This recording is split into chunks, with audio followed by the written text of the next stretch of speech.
No es muy común, por lo menos que yo predique un mensaje así, o no es lo que más me gusta ponerle, porque es un mensaje de enseñanza más que de cualquier otra cosa. Y este mensaje yo sentí, con Rodo estamos sintiendo ya hace un tiempo que es necesario hablar de este tema acá con ustedes. Y también sabemos que esto es como algo que si un cristiano no entiende, ¿sí? No si un cristiano no lo haya escuchado, porque todos ustedes seguramente ya escucharon lo que vamos a hablar hoy, pero si no lo tiene bien claro y no lo entiende, no va a disfrutar de su vida cristiana de la manera que Dios planeó, ¿sí? Nosotros, a pesar de que estamos caminando con Dios y que conocemos a Dios y que elegimos a Jesús y somos cristianos, hay una pelea en nuestra mente para que nosotros no tengamos revelación de las cosas de la Biblia, ¿sí? Que sigamos ignorantes, por así decir, en los temas que son muy importantes que tengamos claro para seguir avanzando con Dios. Así que creo que es muy importante que podamos hablar de esto, que es de la gracia de Dios. Esa noche vamos a hablar de la gracia de Dios y de la salvación que nos ofrece Jesús en la cruz a través de la gracia, ¿sí? Saben que nosotros los cristianos tenemos un hábito que no está bueno de clasificar a las personas por tipos de pecados, ¿no? Entonces, ya les pasó a ustedes que están hablando por ahí con alguien y le estás hablando que estás evangelizando a un amigo, a un pariente, a alguien de tu familia, y le decís, pero este está lejísimo de Dios. Como que este solo un milagro para que se arrepienta y que se convierta y que vaya a la iglesia. Ese está en el pecado, pero allá muy en pecado. Y a veces decimos, mira, hay esta persona que es muy abierta para Dios, que solo le falta ser creyente. Que, tipo, a pesar de que es un inconverso, no está hondo en el pecado, mal. Entonces nosotros por ahí clasificamos a las personas y decimos, esas personas, ese grupo de personas necesita mucho el perdón de Dios. Necesita la salvación, necesita gracia, pero muchísimo.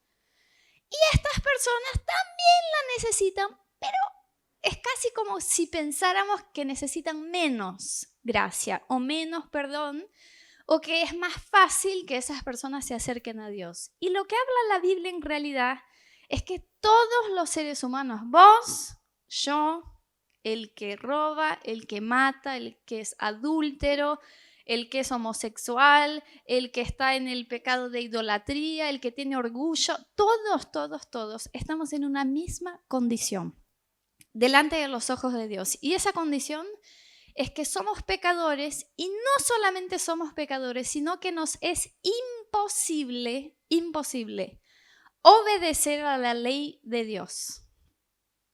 El estándar que pone Dios de lo que es santidad y de lo que es su ley, es imposible que vos y yo en nuestra condición humana podamos cumplir. Es más, yo les voy a decir algo. Nosotros no tenemos la capacidad de cumplir nuestras propias leyes. O sea, nosotros como humanos escribimos leyes para ordenar el mundo. Y no somos capaces de cumplir las leyes que pusimos nosotros. Y nuestro estándar no es divino, nuestro estándar es humano. Te digo más, vos no sos capaz, ni yo soy capaz de cumplir la ley que vos te pusiste en esta semana. ¿Cuántos de ustedes esa semana dijeron, basta? A partir de ahora voy a comer fitness. Manzana, pera, frutas, verduras. Empiezo el lunes y vas con todas las ganas. Y llega un compañero del trabajo y dice, traje facturas. ¿Y qué decís? Ya fue. Y no sos capaz de cumplir, no algo que te propuso Dios, no algo que te propuso otra persona, sino algo que te propusiste vos mismo. Yo muchos días me despierto y digo, hoy hoy yo voy a liderar mi tiempo y voy a hacer tal y tal cosa. Voy a limpiar la casa, voy a ordenar las cosas, voy a hacer esto y lo otro, voy a estar con Meli, voy a salir, voy al mercado. Y cuando llega el cansancio, viste, después de cenar, para mí, la hora así que me viene, mi batería, yo soy como un celular, les voy a explicar. Yo me despierto a las 6 de la mañana con la batería 100%. Y va bien, pero va bajando durante el día. Y cuando llegan las 9 de la noche en punto, yo tengo 1%. Se acabó. No puedo, y yo tenía muchos planes entre las 9 y las 12. Ese día dije, voy a hacer tal y tal y tal cosa. Y cuando termino de comer digo, me voy a dormir. O sea que nosotros somos tan inconstantes y somos tan limpios que no podemos cumplir lo que nosotros mismos nos proponemos, lo que la sociedad nos propone como ley, y mucho menos pudiéramos nosotros cumplir la ley de Dios. Entonces lo que tenemos que entender es que no podemos justificarnos a nosotros mismos. No existe eso delante de los ojos de Dios, de que yo no soy tan pecador como este. De que la persona que ahora está en un boliche y se está emborrachando o está en adulterio y está haciendo todas las cosas mal, esa persona necesita más la gracia de Dios que nosotros porque estamos sentados en la iglesia. No existe eso a los ojos de Dios. Esta persona y nosotros, vos y yo, tenemos una misma condición delante de los ojos de Dios. Eso dice Romanos 3 y dice, todos pecaron y todos necesitan la gracia de Dios. Punto. Y es por eso que es tan importante que nosotros entendamos qué es la gracia. No sé si anda esto, pero quisiera leerles un versículo que está en Efesios 2:8 que dice lo siguiente. Dios los salvó por su gracia cuando creyeron. Ustedes no tienen ningún mérito en esto. Es un regalo de Dios. La salvación no es un premio por las cosas buenas que hayamos hecho, así que ninguno de nosotros puede jactarse de ser salvo. Seguro todos ustedes ya escucharon esto, que son salvos por gracia, que eso es un favor inmerecido, que eso es un regalo de Dios, pero el escuchar es muy distinto al comprender. Y en nuestra mente natural, en que estamos acostumbrados a clasificar las cosas y decir cómo las personas son más o menos santas, más o menos pecadoras, muchas veces nos cuesta entender en nuestro corazón que la salvación no tiene nada que ver con nosotros. Anita, pero necesitamos creer. La Biblia dice que el que crea y confiese será salvo. Sí, necesitamos creer. Pero nuestras obras, nuestro pasado, nuestro carácter, nuestras acciones no nos llevaron a la salvación. Lo único que nos llevó a la salvación fue el hecho de creer en Jesús. Pero no somos mejores que la gente que no es salva porque no son las cosas que hicimos que nos hicieron alcanzar la gracia de Dios y el favor de Dios. ¿Y por qué es tan importante entender eso? Porque si nosotros empezamos a pensar que nuestras acciones nos dieron la salvación, empezamos primero a no distribuir gracia a los demás, porque decimos, mira, yo hice todo bien, yo voy a la iglesia, yo oro, yo diezmo, yo tengo mi tiempo devocional, yo no traiciono a mi pareja, así que Dios tiene su favor sobre mí. Ahora, vos, que estás tan mal, tendrás que orar mucho y que Dios tenga misericordia de tu vida y que te salve. Entonces empezamos a pensar que somos mejores que los demás. Y encima, la manera como nos relacionamos con Dios es por merecimiento. Entonces, Señor, ¿cómo no recibí tu bendición si yo hice esto y el otro y el otro? Es como el pródigo, pero el pródigo hermano. No el hijo pródigo que se fue de la casa y volvió. El que se quedó, que dijo, a mí nunca me hiciste un asado y a este. O sea, no te puedo creer que a este, que hizo todo mal, le estás haciendo una fiesta. ¿Y qué le contesta el papá? Vos siempre tuviste todo.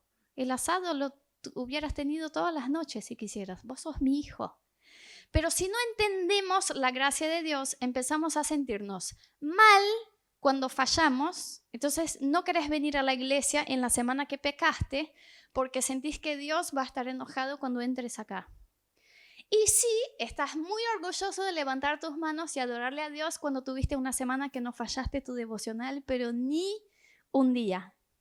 Entonces empezamos a relacionarnos con Dios como si la gracia de Dios y el favor de Dios sobre nosotros fuera una cuestión de merecimiento y no de regalo. Pero la verdad es que dice la Biblia que Dios nos salvó por su gracia para que ni vos ni yo tengamos orgullo de ser salvos y que podamos mirar a los demás con la misma gracia que Dios nos ofreció a nosotros. Y lo que dice la Biblia es que hay una sola cosa que un ser humano tiene que hacer para recibir la salvación por el sacrificio de Jesús en la cruz, y esto es creer.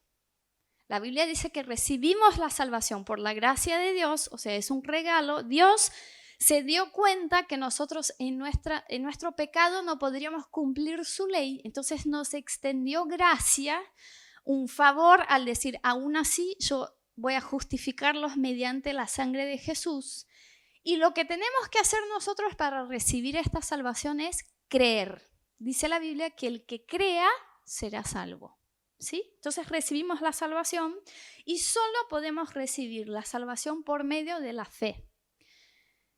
Lo que es muy distinto, ahora voy a hablarles otra cosa, porque cuando Pablo estuvo enseñando esto a las iglesias en el Nuevo Testamento, ustedes tienen que entender que es gracia, que es un regalo. Pablo se planteó una pregunta porque se adelantó a lo que la gente iba a pensar y dijo, bueno, si entonces la salvación yo la recibo por gracia, es un favor de Dios, no tiene que ver con mis acciones, y el favor de Dios es que lo único que tengo que hacer es creerle en Jesús como mi Señor. Yo voy a creer en Él, voy a recibir la salvación y voy a seguir pecando. Entonces es como si la gracia de Dios me liberara para seguir en una vida de pecado, porque en definitiva no son mis acciones que me llevan a recibir la salvación. Y Pablo dice, de ninguna manera.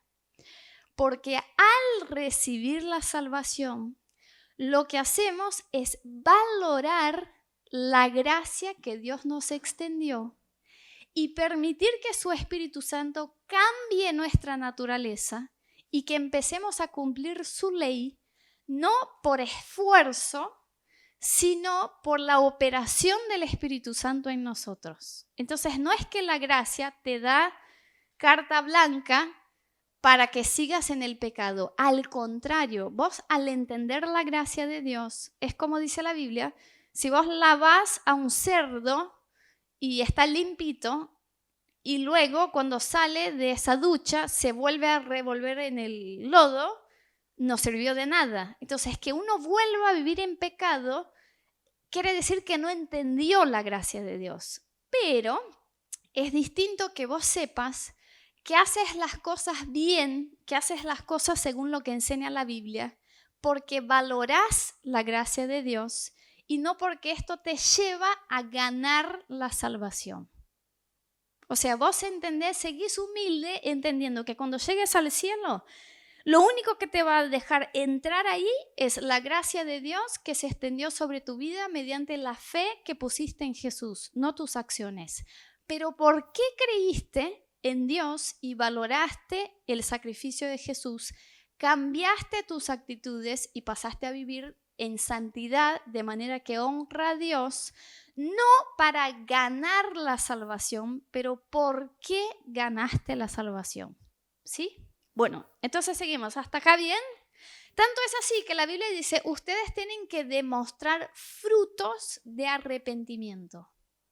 ¿Qué significa eso? Que si ustedes se arrepintieron de sus pecados y creyeron en Jesús y recibieron la salvación por medio de la sangre de Jesús, su vida debe demostrar evidencias de tu fe. Entonces, no solamente no seguís viviendo igual, como pasás a tener un cambio radical en tu vida, que es la evidencia que recibiste la salvación. Ahora, quiero hablarles algo que es súper importante que podamos entender como iglesia, que es que la voluntad de Dios es que todos sean salvos. Decía ahí en tu cabeza, la voluntad de Dios es que todos sean salvos. Voy a mostrarles algunos versículos. Hay un montón de versículos en la Biblia, pero yo voy a mostrarles algunos versículos que nos dejan muy claro que esto es una verdad incuestionable de que el corazón de Dios es salvar a todos. Miren lo que dice 1 Timoteo 2, del 4 al 6. Dice, pues Él, Dios, quiere que todos sean salvos y lleguen a conocer la verdad.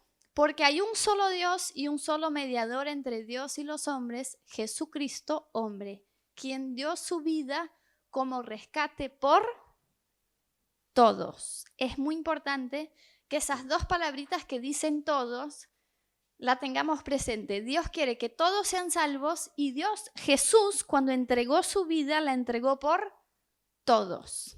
Luego hay otro versículo más que dice, porque tanto amó Dios al mundo entero, a toda su creación, que dio a su Hijo unigénito para que todo el que crea en Él no se pierda, sino tenga vida eterna. Miren lo que está diciendo la Biblia. Cuando Dios ofreció a Jesús en la cruz como un sacrificio, Él estaba amando y haciendo eso por amor a todo el mundo para que cualquiera que crea y reciba tenga la vida eterna. Luego dice la Biblia también en el libro de Juan, capítulo 6, porque la voluntad de mi Padre es que todo el que reconozca al Hijo y crea en Él tenga vida eterna, y yo lo resucitaré en el día final. Más claro imposible. Jesús está diciendo, el corazón de Dios Padre es que todos sean salvos. Y hay otro versículo más que está en Romanos 10, que habla mucho de la salvación, del plan de Dios para la salvación, que dice, porque todo el que invoque al nombre del Señor será salvo. Entonces, Dios creó a la humanidad cae en pecado, no tiene la capacidad de justificarse de sus acciones por sí.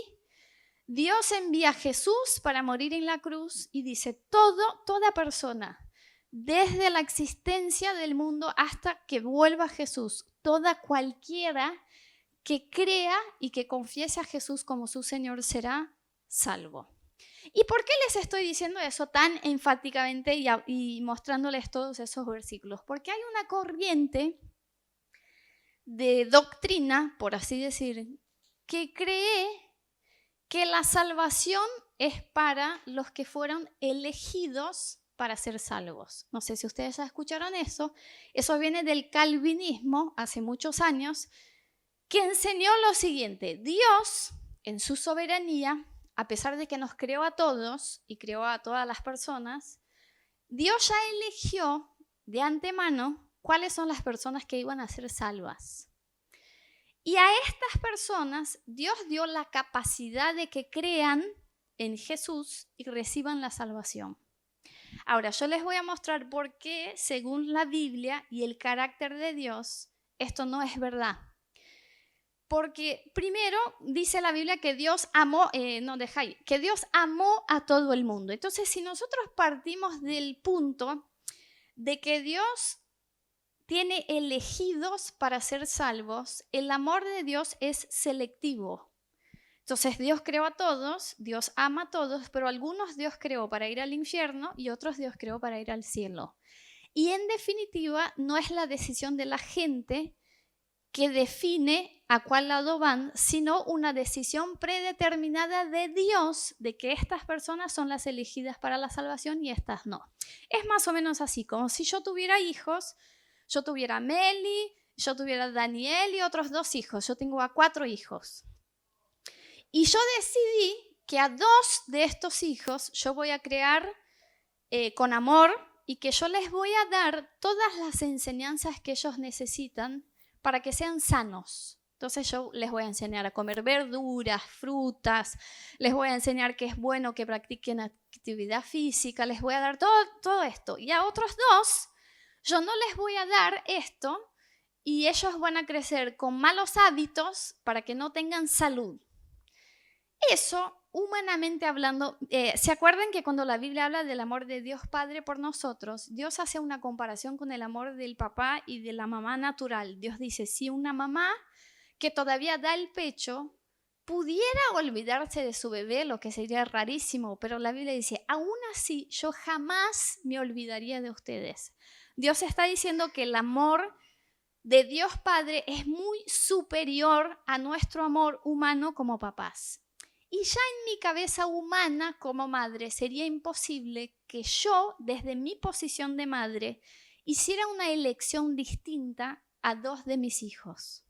¿Sí? Cuanto más al amor de Dios, que es perfecto y que declara la Biblia que Dios amó a todo el mundo, Dios, ¿cómo podría Él tener un amor distinto aparte de su creación? Además de eso, la Biblia habla acerca de algo que se llama libre albedrío. Esta palabra libre albedrío no está en la Biblia de esta manera, pero el concepto sí está. Y esto significa que Dios nos creó con la capacidad de tomar decisiones. Entonces, lo que hace ese concepto de la predestinación, vamos a decir así, que es que Dios ya eligió quién va a ser salvo, es que saca de la historia el libre albedrío. O sea, no toma en consideración la elección de uno en creer o no creer en Dios. ¿Se entiende? Y cuando la Biblia habla de libre albedrío, yo les puse un versículo ahí. Por ejemplo, cuando Dios está hablando con su pueblo, ahora podemos pasar uno más.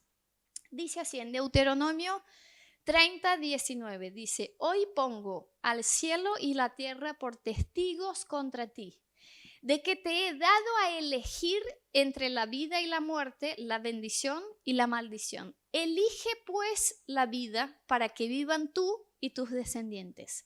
¿Qué está hablando ahí la Biblia? De una capacidad de decisión. Dios está diciendo, yo pongo dos cosas delante de ti, vida y muerte. Y te lo suplico que elijas la vida, pero te dejo la capacidad de elegir.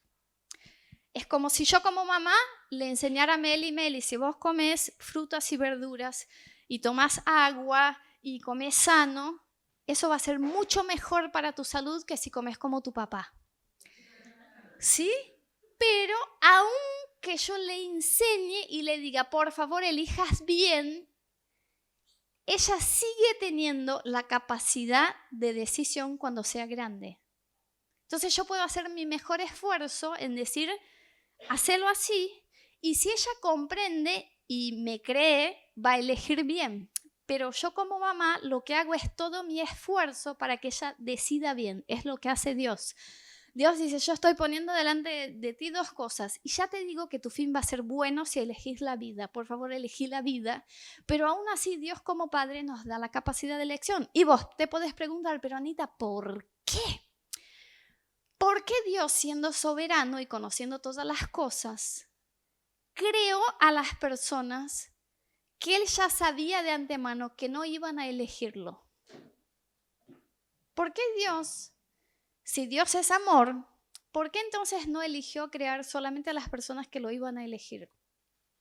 Chicos, ¿ustedes creen que si alguien me dijera, mira Anita, cuando Meli crezca, se va a poner en contra de vos y Rodo, se va a enojar, se va a amargar, se va a ir de la casa, no va a querer hablarles nunca más en su vida? Aún así, ¿vos querías tenerla? ¿Ustedes creen que yo iba a decir que no? Obvio que yo quiero tenerla, pero ¿y si Meli va a hacer malas decisiones en su vida? Si va a ir a las drogas, si se va a alejar, si va a flashear, si va a ser una chica re loca. Aún así, yo quiero tenerla. Si tuviera la capacidad de conocer al futuro y tuviera la capacidad de elegir tenerla o no tenerla, aún así yo la hubiera tenido por el simple hecho de querer que exista. Porque la quiero, porque es mi hija. Entonces Dios, en su amor y justicia, justamente por ser amor, decidió crear a todos sus hijos, porque no es el hecho de que nosotros digamos, yo digo sí para Dios, que hace con que Él nos ame. Dios ama a las personas que lo rechazan de la misma manera que ama a las personas que lo quieren. Y esa es la soberanía de Dios. Pero lo que hace Dios es darnos todas las indicaciones de que lo elijamos a Él. Eso te va a hacer bien. Es como yo que voy a crear a Meli, no sé, 20 años diciéndole come sano, come sano, come sano. Y a Rodo también, a ver si en algún punto del proceso Rodo se convierte de su adicción a los dulces y pasa a comer bien. Pero voy a estar diciendo, porque tengo esperanzas de que ella elija bien. Dios hace lo mismo, Dios nos está señalando, Dios está señalando a la humanidad, a las personas. Eso no te va a llevar bien, eso no te va a hacer bien, elegime a mí, yo te voy a curar, yo te voy a sanar, yo te voy a perdonar. Pero aún así, Dios deja la capacidad de elección de las personas. Y esa doctrina que enseña que la salvación es para los elegidos, saca esta capacidad de decisión, porque si Dios eligió, por ejemplo, que yo sea salva, yo soy una de las elegidas, no tiene que ver con mi capacidad de decisión de decir yo quiero hacer bien y quiero elegirle a Dios. Total, eso fue algo que Dios predestinó en el pasado y yo solamente soy atraída a Dios por la obra que Él está haciendo en mi vida. Luego, además de eso sacaría de nosotros una responsabilidad por nuestros hechos. Miren, cuando Dios creó al hombre, Adán y Eva, los puso en el jardín. Y ni bien los creó, Dios les dio una responsabilidad. Primero Dios creó al hombre y le dijo, mira, vos tenés que nombrar a todos los animales, vas a cuidar el jardín, tenés que hacer todo bien. Después, cuando se da cuenta que el hombre no estaba bien solo, dice, ¿le falta algo? Sí, ¿le falta algo? No, le falta todo, le falta la mujer. Entonces Dios crea a la mujer y Dios les dice, yo creé a los animales marinos, a los animales terrestres, para que ustedes dominen sobre ellos. Dios está otorgando a la raza humana responsabilidad. Después vos vas leyendo la Biblia y ves que la Biblia dice, si vos haces bien, vas a cosechar bien. Si vos sos generoso, vas a prosperar. Si vos hablas la verdad, vas a tener éxito. ¿Qué está haciendo Dios? Está diciendo, vos tenés parte de responsabilidad sobre tus hechos. Ahora, si yo fui elegida para ser salva, yo puedo hacer lo que se me cante, que yo voy a ir al cielo, porque yo soy parte de los elegidos. Y si vos, Pipe, lamentablemente no fuiste uno de los elegidos, puedes hacer todo lo que se te ocurra de bueno, que vas a ir al infierno. Entonces no tenemos responsabilidad sobre nuestros hechos, ni vos ni yo. Somos marionetas, se dice, de una elección divina anticipada que eligió por nosotros. Entonces podemos hacer lo que sea, o sea, el pecado y la santidad y hacer las cosas bien pierden el sentido si yo pienso que Dios tiene sus elegidos. Y por último, como si eso ya no fuera suficiente, para que entendamos que la salvación no es solamente acción de Dios, a pesar de que es acción de Dios, Dios nos dice como iglesia que debemos ir a todo el mundo y predicar el evangelio a... Dice predicar a los elegidos. Porque sería más fácil que Dios pusiera una marca en los que son, ¿viste? Cuando nace el bebé, nace con algo que sabemos, este está predestinado, entonces vamos a enseñarle la Biblia porque va a tener fe suficiente que le va a dar el Espíritu Santo para creer. Pero la Biblia dice, pasamos uno más. Dice, cuando Dios les da la comisión, ¿no puse? Les voy a leer yo, ¿sí? Marcos 16. Bueno, es muy conocido, pero les voy a leer igual. Marcos 16:15. Les dijo, vayan por todo el mundo, anuncien las buenas nuevas a... Y el que crea y reciba será... Entonces pierde el sentido el ministerio de la iglesia si nosotros en total... Imagínate que vos tenés que salir a predicar, a hacer un evangelismo. Y decir, Señor, ¿y si hoy de esos 5.000 que me van a escuchar predicando, no hay ninguno que es elegido?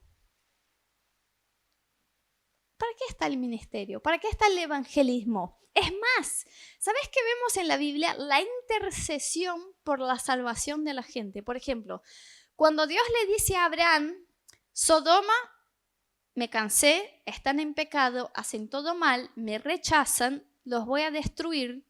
Dice la Biblia que Abraham empieza a interceder por esa ciudad. Pero Señor, ¿y si hay 50 personas ahí que hacen las cosas bien? Bueno, no la voy a destruir. ¿Y si hay 45? ¿Y si hay 40? ¿Y si hay 30? Y empieza, dice, Señor, si hay 5, dice, no la voy a destruir. Vemos a Jonás, por ejemplo, que cuando es enviado a Nínive, Dios dice, mira, lo mismo. Me cansé, Nínive hace todo mal, no me escuchan, me rechazan, elección personal, me están diciendo no, los voy a destruir. Anda y anuncia la destrucción. No dice anunciar la salvación, dice anunciar que en 3 días los mato. Jonás no quiere, bueno, pelea, ustedes saben, va, el pez lo traga, cambia la idea, va a Nínive, predica. ¿Qué pasa? La gente se arrepiente. ¿Y qué hace Dios? Lo salva. Y Jonás se enoja con Dios porque dice, yo sabía que sos un Dios misericordioso, que yo iba a decir que los ibas a destruir, ellos se iban a arrepentir y vos ibas a cambiar la idea. Y ahora los vas a salvar. Y se enoja con eso. Se enoja con la gracia de Dios y la misericordia de Dios que extendió a un pueblo que no le estaba dando bolilla, pero decidió creer en Dios. Entonces, ¿por qué vemos la intercesión de alguien por la salvación de uno? ¿Qué sentido tiene que la Biblia me incentive a orar para que alguien sea salvo si esa es una decisión que toma Dios? ¿Se entiende? Entonces, por todo esto que juntamos esas piezas, creemos que la salvación es doble. ¿Qué quiero decir? El Espíritu Santo es el que inicia algo en la vida de la persona. Vos te podés recordar cuando viniste a Cristo que el Espíritu Santo a su manera te estuvo llamando, llamó tu atención, produjo algo en tu corazón, unas ganas de conocer la Biblia, de escucharlo. Bueno, eso es obra del Espíritu Santo, pero no es solo la obra del Espíritu Santo que salva, sino sumado a esto, la decisión de las personas de creer o rechazar a Jesús como su Salvador. ¿Se entiende? Entonces, por esto es que no creemos, eso es una discusión igual muy antigua y que hay muchos versículos, por ejemplo, yo les voy a decir porque si ustedes dicen, ay Anita, pero yo conozco versículos que me ponen confusión, por ejemplo, hay un versículo que dice en Proverbios que Dios creó a todo para su propósito, incluso el limpio para el día de la perdición. Entonces dice, Anita, pero ahí la Biblia está diciendo que Dios creó a la persona que no va a ir al cielo para que no vaya al cielo. Pero no está diciendo que la voluntad de Dios es que esta persona no vaya al cielo. Está diciendo que Dios es tan soberano que aún las personas que Él creó, que van a rechazarlo y que van a ir al infierno, cumplen un propósito dentro de la voluntad de Dios. Pero no dice que Dios las creó porque no las ama y desea o las creó con el propósito de ir al infierno. Dice que ellas cumplen un propósito común, que es la soberanía de Dios, incluso cuando lo rechazan. O sea que Dios usa todas las cosas para cumplir su voluntad, que no vamos a entender porque Él es soberano, pero a veces la gente dice que eso les pone en confusión. Y ahora sí quería leer ese versículo de 2 Tesalonicenses que pasamos porque lo que pasa es que la Biblia habla mucho de los elegidos. Esa palabra elegidos está mucho en la Biblia. Por ejemplo, en 2 Tesalonicenses 2:13 dice lo siguiente: nosotros en cambio siempre debemos dar gracias a Dios por ustedes, hermanos amados por el Señor, porque desde el principio Dios los escogió para ser salvos. Anita, y ahora, mediante la obra santificadora del Espíritu Santo y la fe que tienen en la verdad. Y está hablando Pablo con la iglesia y dice, pero ahí está diciendo que Dios desde el principio los eligió para ser salvos. Bueno, vamos a ver a quién Pablo está hablando. Ustedes saben que cuando la humanidad pecó, allá en Adán y Eva y cayó, Dios decidió reiniciar las cosas. Entonces vino Noé. Dios dije, voy a destruir con todo y voy a empezar otra vez para que la gente no esté en el pecado, en la maldad, sino que haga las cosas bien. Viene la generación de Noé y ¿qué hacen? Todo mal. Siguen en el pecado. Entonces ahí lo que hace Dios es que decide elegir a un hombre que se llamó Abraham y a través de este hombre constituir una descendencia, un pueblo elegido, especial, y este pueblo, que es el pueblo de Dios, el pueblo de Israel, los hebreos, los judíos, todo eso está hablando de lo mismo, este pueblo iba a ser los que iban a temer a Dios en su corazón y el pueblo que iba a demostrar a todos los pueblos quién era Dios. Entonces Dios tiene ese pueblo elegido. Tanto es así que en el Nuevo Testamento vos ves que Pablo y Pedro tienen una pelea fuerte, porque eso se llevó hasta el Nuevo Testamento, de que Pedro no quería que Pablo predicara a los gentíos. Cuando la Biblia habla de gentíos es cualquiera que no es judío. O sea, cualquier persona que no era de sangre, del linaje de Abraham, era un gentío. Y ellos tenían esa pelea porque todavía estaban atados a esta ley que decía, pero el pueblo elegido son los israelitas, son los judíos, son los que vienen de Abraham. Ellos son los elegidos, ellos son los demás son. Y luego el Espíritu Santo tiene que hacer una obra en el corazón de ellos. Ustedes conocen las historias de los sueños y todos los que les da para decirles, mira, Jesús cumplió la ley. Cuando Jesús muere en la cruz, Él es el cumplimiento de la ley. Y Jesús extendió la salvación a todos los pueblos. Tanto es así que cuando Jesús resucita, dice a sus discípulos, vayan por todo el mundo y prediquen el evangelio a toda criatura, bauticen, los que crean serán salvos, y dicen, por toda Samaria, Judea y Jerusalén. Los está diciendo afuera de donde están los judíos. Dice, muchachos, la cosa cambió. Ahora esta salvación por gracia se extiende a todos. De hecho, la promesa que Dios había hecho a Abraham decía, todas las naciones de la tierra serán bendecidas por tu familia. Porque el plan de Dios ya era, a través de un pueblo elegido, de una familia elegida, de un linaje elegido, que la salvación se extendiera a todos los que crean. ¿Se entiende? Entonces, cuando la Biblia está hablando que hay un pueblo que Dios eligió desde el principio, si vos estudias un poquito más, vas a ver que la Biblia dice, yo los elegí y ustedes me rechazaron. Y entonces ahora Dios se enojó.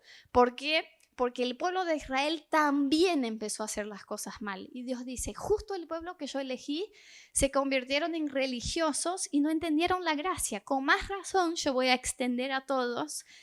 Muchos de esos pasajes está hablando de este pueblo elegido. Y vos cuando lees decís, ¡ah! Entonces Dios tiene elegidos para ir al cielo. Bueno, Dios tiene un pueblo elegido, que es el pueblo de Israel, para bendecir al mundo a través de esa gente. Entonces, por ahí se dan esas malas interpretaciones o esas confusiones de la interpretación, pero lo que tenemos que recordarnos siempre es que la Biblia es un todo.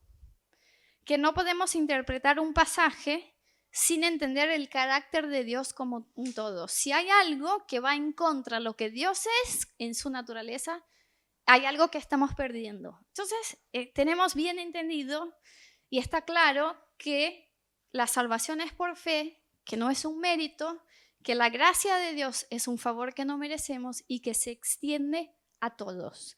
Y por último, lo que quería leerles, pasamos uno más, Dice, de hecho, Cristo es el fin de la ley, para que todo el que cree reciba la justicia. Miren, antes de que Jesús muriera en la cruz, vivieron generaciones y generaciones y generaciones de personas. ¿Cómo esas personas podían recibir la salvación si Jesús no había hecho el sacrificio en la cruz? ¿Ya se pusieron a pensar esto? Nosotros hoy decimos, Señor, yo creo, recibo, amén, estamos salvos. ¿Cómo hacían ellos? Como ellos son previos a la muerte de Jesús en la cruz, lo que tuvo que hacer Dios es crear una ley para que los que cumplieran la ley fueran salvos. Parte de esta ley, por ejemplo, era el sacrificio de animales. Entonces decía, como todavía no murió Jesús en la cruz, ustedes están en pecado, se tienen que justificar. La Biblia misma dice, un animal no puede justificar a una persona, pero por lo menos Dios necesita establecer una ley que la gente cumpla algo para que pueda recibir la salvación, y todo esto es una imagen de lo que iba a hacer Jesús. Entonces, cada vez que ellos pecaban, tenían que ir al sacerdote y decir, mira, yo pequé, hice tal cosa, bueno, tenés que ofrecer una oveja sin mancha, así, así, así, para que seas justificado. Luego, cuando viene Jesús, lo que Jesús quiere demostrar es, muchachos, la ley se acabó. Porque Jesús cumple la ley. Jesús es la ley de Cristo. O sea, no hay más ley porque ustedes ahora ya no tienen que hacer cosas para recibir la salvación, sino que la reciben por gracia, por la fe. Entonces hay un montón de cosas en el Nuevo Testamento. Ustedes ya escucharon seguramente la palabra nueva alianza o nuevo pacto. Yo por muchos años en la iglesia escuché nuevo pacto, nueva alianza, y yo decía, ¿qué es la nueva alianza? Yo lo único que sabía es que la nueva alianza es después de Jesús, la vieja alianza es antes de Jesús, pero lo que significa no lo sé. Bueno, la Biblia nos explica muy clarito, y es el último versículo que voy a leerles, creo, es el último. Por eso les dije, hoy mucha enseñanza, muchos versículos, pero es importante. Hebreos 8 dice lo siguiente.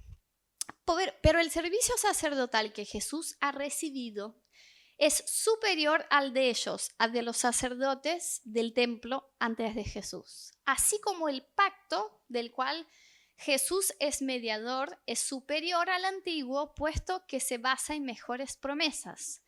Efectivamente, si ese primer pacto hubiera sido perfecto, no habría lugar para un segundo pacto. Al llamar nuevo a este pacto, ha declarado obsoleto al anterior, y lo que se vuelve obsoleto y envejece ya está por desaparecer. Entonces Dios está diciendo, Jesús cambia todo.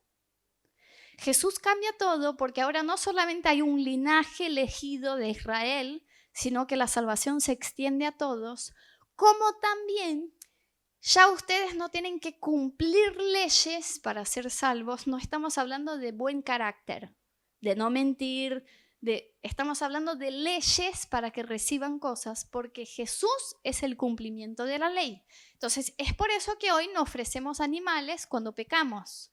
Nosotros seguimos pecando como los anteriores a la muerte de Jesús, pero tenemos un sumo sacerdote que hizo un único sacrificio que fue suficiente. Entonces, lo único que hacemos es decir, Jesús, perdóname porque he fallado una vez más, límpiame y somos perdonados. Jesús cumplió la ley. Y hay un montón de cosas del viejo pacto que vos por ahí lees y decís, ¿por qué no se hace más tal cosa? ¿Por qué no se guarda el sábado? Porque Jesús cuando vino, por ejemplo, y sanó a un enfermo en un sábado, los israelitas, el pueblo elegido, se traumaron y dijeron, ¿cómo? Si la ley nos dice que no podemos trabajar un sábado. Y Jesús dice que el reino de Dios es superior a la ley y que Dios es Señor del sábado. Está diciendo, gente, hay algo nuevo que está pasando. No existe más este cumplimiento de la ley para que ustedes logren algo, porque Cristo es el cumplimiento de la ley. ¿Por qué no se circuncida más a los cristianos? Ustedes saben que en la Biblia habla de la circuncisión. Entonces, el linaje de Dios, vos aceptaste a Cristo, la marca de tu fe es la circuncisión. Después Pablo en el Nuevo Testamento habla de la circuncisión del corazón. Dice que en tu corazón vos sos marcado como para vivir para Dios en santidad, pero no es una circuncisión externa, porque todos esos ritos, esas leyes, esas prácticas se cumplen en la persona de Jesús. Entonces, eso es el tal del nuevo pacto, de la nueva alianza de la cual vos y yo somos parte. Hoy podemos entrar a la presencia de Jesús porque no somos descendencia de Abraham, no sé si acá hay algunos judíos de sangre. Bueno, sacando a Uli, que es judío, ninguno de nosotros pudiera entrar al cielo si no fuera la gracia de Dios que le extendió a todos los pueblos. Y ninguno de nosotros pudiera estar acá hoy sin haber cumplido todas esas leyes si no fuera por Jesús. Por eso hoy para nosotros es tan más sencillo como creer y recibir a Jesús en nuestro corazón. Y esto es tan importante porque cambia dos cosas. Cambia la manera como te relacionas con Dios, porque entendés que es gracia. Cada vez que entres a tu habitación a orar, es gracia. No es que hice algo esta semana que me hizo merecer, es gracia. Y cambia la manera que miras a los demás, que oras por los demás, que crees por la salvación de los demás. Imagínate si vos te enterás que tu papá, tu mamá, tu hermano no son elegidos. ¿Qué ibas a hacer? Pero podés aplicar fe y orar por la salvación de tu familia basado en que Dios envió a Jesús porque amó a todo el mundo para que todo el que crea en Él no se pierda, sino tenga la vida eterna. Seguramente el que inicia algo es Cristo, es el Espíritu Santo. Dice la Biblia que nadie puede venir a Dios si no es por la obra del Espíritu Santo. Estamos acá porque nos convenció el Espíritu Santo, pero también elegimos nosotros rechazar o aceptar, y esa es nuestra esperanza al predicar a alguien más, que esa persona puede escuchar lo que le estamos hablando y decir, yo recibo a Cristo. Y aun cuando esa persona decide rechazar, el amor de Dios insiste, como hizo en Nínive, que si esa persona se arrepiente al final, Dios le dice, entra conmigo, como hizo con el que murió crucificado al lado de Jesús.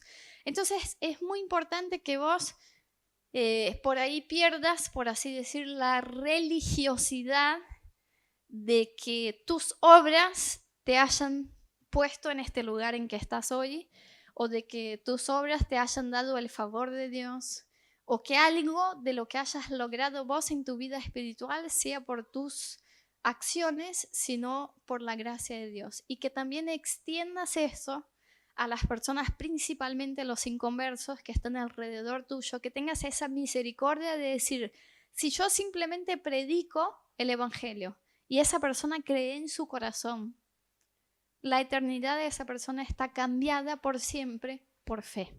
Amén. Así que quiero invitarte a que cierres tus ojos. Vamos a orar por esta palabra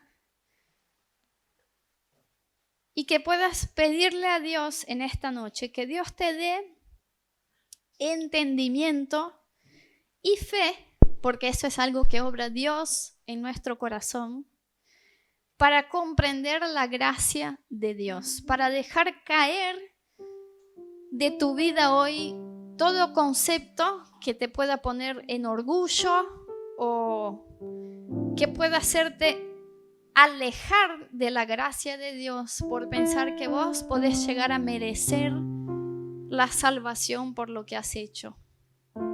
Nuestra condición y la condición de las personas que en este momento están totalmente alejadas de Dios es una sola, y es que necesitamos el perdón de Dios, que necesitamos la gracia de Dios, que necesitamos ese regalo, este favor que nos ha ofrecido Jesús en la cruz.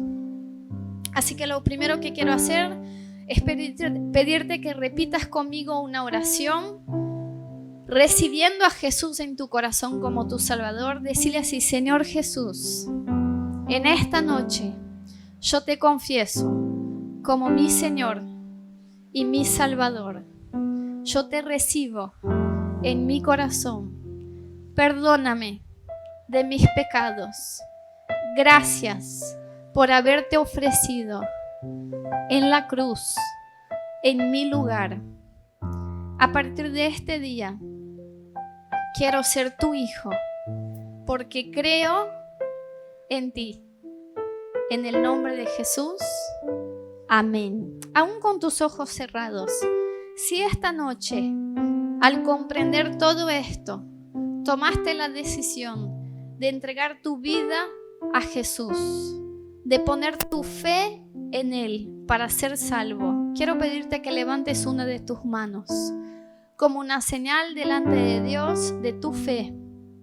La Biblia dice que los que se avergüencen de Él delante de los hombres, Él también se avergüenzará de esta persona delante de Dios. Pero que los que tengan el coraje de proclamarlo delante de los hombres, también Jesús lo hará delante de Dios. Así que, como para confirmar esta decisión, te pido que levantes una de tus manos delante de la presencia de Dios. Gracias, Jesús. Gracias por cada decisión tomada esta noche, de entrar por las puertas de la gracia, de decir que tu perdón es suficiente, Jesús. Te pido que puedas cambiar la vida de cada una de esas personas que hoy tomaron esa decisión, que puedas, Dios, abrazarlas con esta gracia, con esta misericordia, para que puedan vivir en tus propósitos, Señor. Y si vos estás acá esa noche y decís, no, yo ya camino con Dios, yo tengo esta decisión tomada, pero yo necesito una comprensión más grande de la gracia de Dios, para que no me aleje de esta gracia, para que en mi corazón yo no me vuelva religioso, para que en mi corazón yo no sea como ese pueblo de Israel que fue a cuestionar a Jesús, ¿por qué no hacemos las cosas como debemos hacer? Pero que yo pueda comprender que Jesús es suficiente en mi lugar. Decirle, Espíritu Santo, ayúdame a conocer tu verdad, ayúdame a conocer tu gracia. Cambia mi corazón, Señor, que yo tenga un corazón humilde delante de tu presencia, de comprender mi condición y de amar a los que están alrededor mío con la misma gracia con que yo fui amado por ti. Señor, oramos como iglesia, que podamos recibir tu gracia en esta noche, que podamos caminar en gracia, que nada, Dios, nos aleje de tu gracia, de comprender, Dios, que tu favor sobre nosotros es un regalo, Dios, y que podamos crecer, Dios, en nuestra madurez, en desarrollar nuestra salvación, en conocerte y en profundizar nuestra relación con tu Espíritu Santo. En el nombre de Jesús. Amén y amén.